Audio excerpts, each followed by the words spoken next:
Halo Sobat Sains Farmasi, pada video kali ini kita akan lanjutkan lagi bahasan daripada farmakologi kita dengan topik farmakodinamika tentunya Sobat Sains. Dan ini terkait dengan mekanisme kerja obat masih dan hubungan efek dengan dosis. Pada dasarnya farmakodinamika tadi mempelajari tentang efek obat terhadap fisiologi secara biokimia dan berbagai organ tubuh serta mekanisme kerjanya. Ini poin terakhir inilah yang paling penting ya. Kenapa kita harus belajar terkait dengan farmakodinamika. Jadi kita wajib tahu ataupun mengetahui bagaimana mekanisme kerja daripada suatu obat. Jadi masih terkait dengan mekanisme kerja, yaitu dengan mengetahui mekanisme kerja tadi kita mengetahui efek utama daripada obat tersebut dan juga mengetahui interaksi obat tadi dengan sel dan juga mengetahui urutan peristiwa serta spektrum efek dan respons yang terjadi. Sehingga pengetahuan ini menjadi lebih baik mengenai hal ini merupakan dasar daripada terapi rasional dan juga berguna untuk riset daripada obat-obat baru. Jadi dalam hal ini kita tahu ya urutan peristiwa bagaimana sebuah obat tadi itu dapat bekerja tadi Sobat Sains, dapat bekerja di dalam tubuh hingga ia dapat menimbulkan efek yang diharapkan ataupun juga bisa untuk mengkaji yang namanya efek samping obat. Berikutnya terkait dengan mekanisme kerja obat. Ini dasar sekali ya Sobat Sains, di mana efek obat tadi pada umumnya timbul karena interaksi obat dengan reseptor pada sel. Nah, mungkin semuanya akan sepakat dengan pernyataan ini tentunya. Di mana efek obat tadi umumnya timbul karena interaksi obat dengan reseptor pada sel suatu organisme tentunya. Di mana interaksi obat tadi dengan reseptornya, nah, ini akan mencetuskan suatu perubahan secara biokimiawi dan secara fisiologi yang merupakan respons yang khas untuk obat tersebut, di mana reseptor obat tadi merupakan komponen secara makromolekul fungsional yang mencakup dua konsep penting. Yang pertama adalah bahwa obat tadi dapat mengubah kecepatan daripada kegiatan faal tubuh, dan yang kedua adalah bahwa obat tadi tidak menimbulkan suatu fungsi baru tentunya, tetapi hanya mengubah ataupun memodulasi fungsi yang telah ada tentunya, di mana substansi daripada efek tadi dia akan menyerupai ataupun bersifat endogen. Nah, juga seringkali dikategorikan dengan kategori obat agonis. Nah, sebaliknya untuk senyawa yang tidak mempunyai aktivitas, tidak mempunyai aktivitas intrinsik tentunya, tetapi dia akan menghambat secara kompetitif. Nah, efek suatu agonis di tempat ikatan agonis daripada agonis binding site yang disebut dengan antagonis. Bagi kamu yang langsung nonton video ini tentunya mungkin akan sedikit bingung ya Sobat Sains, karena kategori antagonisme, agonis, dan juga terkait dengan efek obat, hal ini sudah kita bahas di video kita sebelumnya. Jadi bagi kamu yang masih langsung nonton video yang ini, bisa langsung cek aja video kita yang sebelumnya tentunya Sobat Sains. Berikutnya ini tentang endogenius ataupun endogen, di mana tadi reseptor tadi yang bersifat makromolekul selular di tempat terikatnya obat tadi, dia akan menimbulkan respons. Kalau obat tadi ataupun si substrat tadi Sobat Sains, dia akan berikatan dengan reseptor tadi. Nah, substrat tadi ya dengan si reseptor tadi. Dan terdapat juga protein selular yang berfungsi sebagai reseptor fisiologik, dan bagi ligan endogen seperti hormon dan neurotransmitter ataupun autokoid. Sejumlah obat tertentu tadi akan berperan sebagai ligan tentunya, di mana hormon dan neurotransmitter secara langsung ataupun tidak langsung akan menjadi berperan terhadap terciptanya efek obat tadi ya Sobat Sains. Baik itu secara agonis ataupun antagonis. Ini keterlibatannya ini sangat berdampak tentunya. Dimana kalau yang agonis tadi, substansi yang efeknya menyerupai dengan senyawa endogen. Nah, tentunya.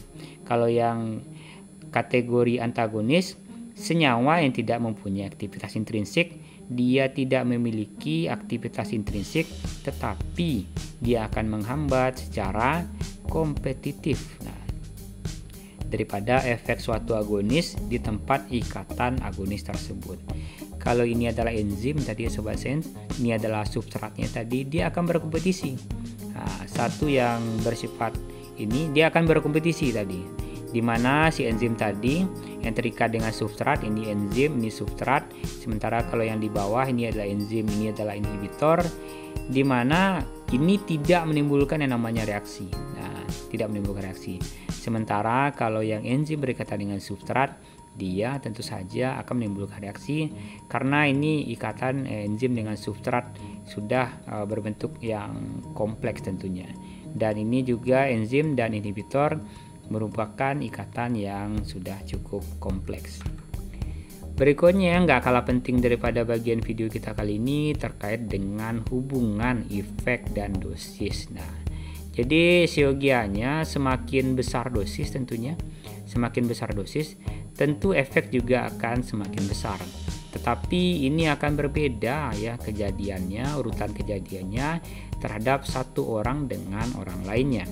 Dimana kalau kita bahas satu persatu tentunya sini Sobat Sains, dimana ini yang pertama itu Cmax, dimana itu menunjukkan tentang kadar obat. Ini adalah Cmax. Nah, ini Cmax menunjukkan kadar obat tertinggi tentunya di sini tentunya Sobat Sains. Dan ini konsentrasi di sini, dan ini Tmax. Nah, Tmax adalah waktu yang digunakan untuk mencapai kadar puncak. Dimana ini Tmax ya Sobat Sains. Dimana kombinasi Tmax dan Cmax, maka itu akan menunjukkan sebuah titik tertentu yang merupakan titik puncak kerja daripada obat tersebut per satuan waktu berbanding dengan konsentrasinya. Berikutnya pernyataan yang ketiga tentang AUC. AUC adalah area under the curve. Nah, jadi ini merupakan area. Nah, ini AUC tadi. Ini keseluruhan bagian daripada si obat tadi yang menunjukkan activity ataupun aktivitas daripada suatu obat tadi dikategorikan sebagai AUC. Dimana yang keempat adalah tentang onset. Nah, onset merupakan awal mula kerja obat. Jadi onset itu di sini ya Sobat Sains. Di sini dia. Karena si onset tadi, karena persatuan waktu tadi, dia baru melewati daripada MIC. Nah, MIC tadi persatuan waktu ini. Jadi ini alasannya ketika suatu obat kita minum tentunya bisa dalam bentuk tablet, bisa dalam bentuk kapsul, dia akan membutuhkan waktu terlebih dahulu, sejumlah waktu untuk menampilkan efeknya ataupun memperlihatkan efek kerja daripada obat tadi. Dimana ini akan berbeda ya Sobat Sains untuk kategori obat injeksi. Kalau obat injeksi onsetnya itu sangat cepat, apalagi itu dalam bentuk sediaan intravena ya, intravena. Dimana onsetnya tadi dia beranjak titiknya dari titik 0 tadi langsung ke sini, langsung ke titik puncak kali ya Sobat Sains. Oke, berikutnya tentang yang kelima tentang durasi of action. Durasi of action. Ini adalah durasi of action tadi ya Sobat Sains. Ini adalah durasinya, dimana ini merupakan lama kerja obat. Nah, jadi ini juga menentukan terkait dengan berapa kali kita minum obat. Nah, mungkin ada beberapa kali atau 2 kali sehari ataupun 3 kali sehari atau bahkan 1 kali sehari. Ini kaitannya ke durasi of action ataupun lama kerja daripada obat tadi. Dan berikutnya yang keenam tentang MIC, di mana ini menunjukkan minimum effective concentration. Jadi ini merupakan batas konsentrasi minimum apabila sebuah obat bisa menampilkan efeknya. Artinya kalau di bawah ini dia tidak menampilkan efeknya lagi tentunya. Itu dia Sobat Sains. Dan yang ketujuh tentang MTC, di mana MTC merupakan minimum toxic concentration.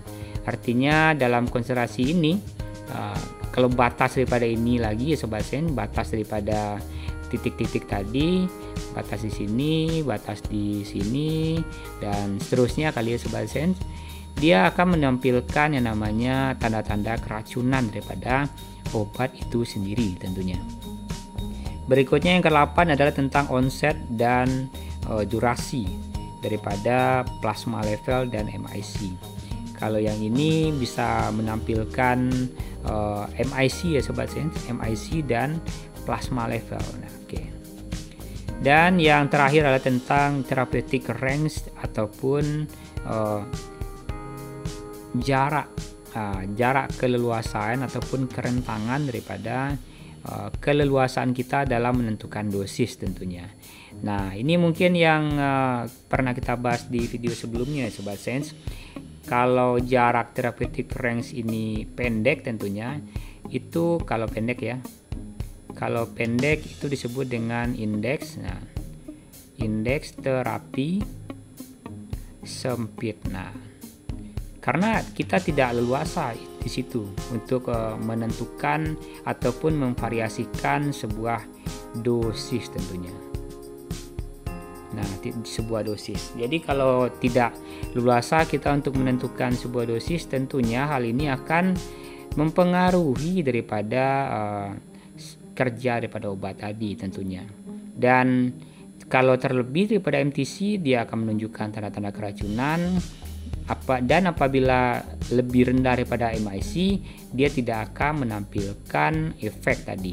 Jadi supaya obat tadi menampilkan efek yang dikehendaki, siogianya sebuah obat tadi harus memiliki durasi action yang cukup tentunya, dan tentunya harus tetap berada di dalam therapeutic range tadi. Nah, itu dia. Berikutnya ini kajian terhadap efek samping. Nah, ini mungkin tidak akan muncul kepada keseluruhan orang, tapi pada sebagian besar orang mungkin akan muncul seperti gejala efek samping obat. Yang paling umum ya Sobat Sains itu adalah mual, pusing, mungkin ada sembelit ataupun konstipasi. Ya, gejala yang lain tadi ada diare, nyeri, dan lain-lain tentunya. Di mana efek samping tadi adalah suatu dampak ataupun pengaruh yang tidak diinginkan ataupun merugikan, dan tidak diinginkan yang timbul ataupun dipresentasikan sebagai hasil dari suatu pengobatan ataupun suatu rangkaian terapi pengobatan dan intervensi lainnya seperti dalam hal pembedahan. Kalau ini dalam kategori pembedahan masuk kategori intervensi Sobat Sains. Kalau yang pengobatan tadi yakninya kita biasa minum obat tentunya.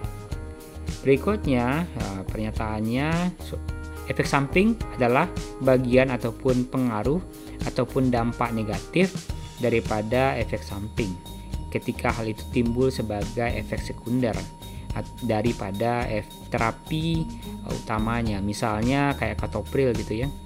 Captopril itu efek sampingnya batuk. Nah, akan batuk pasiennya gitu ya. Akan mengalami batuk-batuk. Nah, jadi itu memang bawaannya seperti itu, atau memang menampilkan kondisi seperti itulah jika pasien meminum obat.